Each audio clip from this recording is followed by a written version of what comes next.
odhi oneno daktari mar 50 ni bodhi yudo yore thieth machal gi ng'at mane onekuongo neno daktari ok odhi yudo.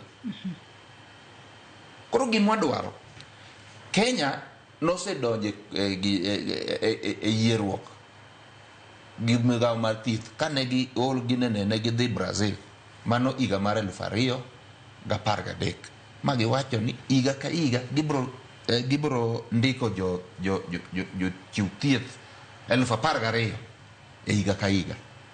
Mano gima pok otimore e higni 12 nyaka ne gigo sei e oboke no ero. Mano gima bill ni ok losi, nikech waseyuak to kata na jopiny be neno nitie shortage.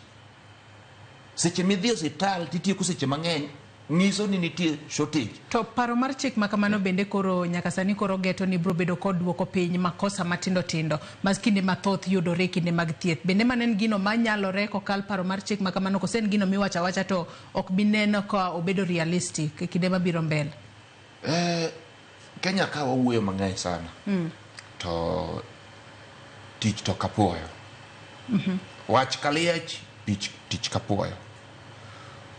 Koro ok e migawo mar thieth kaendi ok ni wakoso chike manyalo kelo ne jopiny thieth e yo makare. Wan gi chike mang'eny kata na last higni 3 e migawo mar thieth osikalo chike gi adi. Ne gikalo Primary Health Care Act bill, gikalo miluongo ni Digital Health, gikalo miluongo ni Facility Improvement bill, gikalo mar SHIF. Ei ang'wen gi ne gin chike maber. Mak mano nitiere gik mane nie ei chike gi maben wakwero ni dhi hinyo piny. To nikech wich teko ne giwacho ni nyaka kal makata na koma ok gol.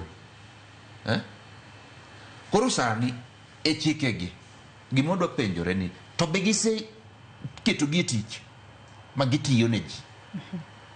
To ga gitiyo gisemiyowa report, gisemiyo kata na jo Kenya report, giwacho ni chik makama wakalo kama to mae kako tiyo nitie ng'ikruok kama.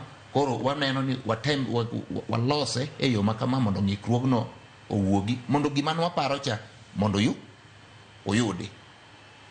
Koro sani gikelo chik mar 5 e higni adi 2.5 chik mar 5 ma kie kipok gi implement ma giketo gi tich. To kopogore gi mano, Health Act ma 2017 mano tingo gimora mora mane gine kata na authority ma wacho ni koro gibiro ni nitie authority miluongo ni KHPOA e Health Act 2017